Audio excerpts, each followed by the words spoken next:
నంద్యాల జిల్లా అహోబిలంలో political high tension నెలకొంది. అహోబిలం మఠంలో తలనీలాల పంచాయతీ ఇప్పుడు పీక్స్ కు చేరింది.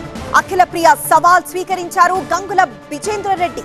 నేను చేసిన ఆరోపణలకు కట్టుబడి ఉన్నా అంటున్నారు గంగుల. నా ఆరోపణలకు ఆధారాలు ఉన్నాయంటున్నారు. చర్చకు సిద్ధమంటూ అహోబిలం వెళ్లేందుకు గంగుల నాని ప్రయత్నం చేశారు. దీంతో గంగులను అడ్డుకున్నారు పోలీసులు. ఇప్పటికే అహోబిలం చేరుకొని గంగుల కోసం ఎదురు చూస్తున్నారు అఖిలప్రియ. చర్చలకు గంగుల రాకపోతే గనక ఆయన ఇంటికే వెళ్తానంటున్నారు అఖిలప్రియ.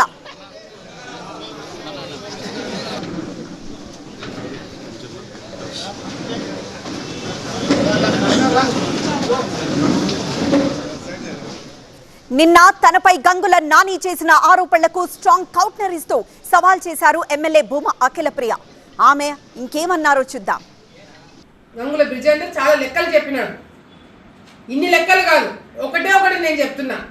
మీ వాళ్ళు కట్టాల్సింది ఎంత, మా వాళ్ళు సరే, మీ వాళ్ళు కాని వాళ్ళందరూ నా వాళ్ళు అంటున్నావు కదా, వాళ్ళందరితో ఒకే ఒక రోజులో మొత్తం అమౌంట్ వాళ్ళని ఏదో ఒక ఇబ్బంది పెట్టైనా సరే కట్టిస్తా. నువ్వు కట్టిస్తావా 5 కోట్లు? నేను సవాల్ చేస్తున్నా.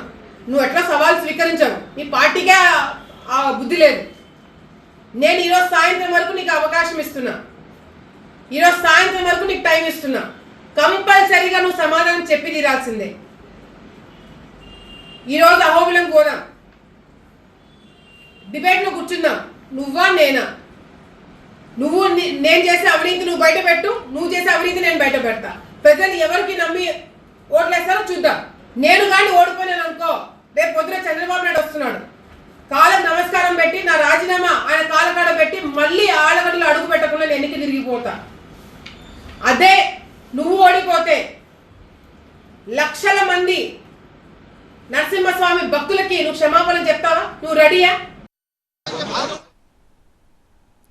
ఇప్పుడు ఈ సవాల్ పైనే రచ్చ.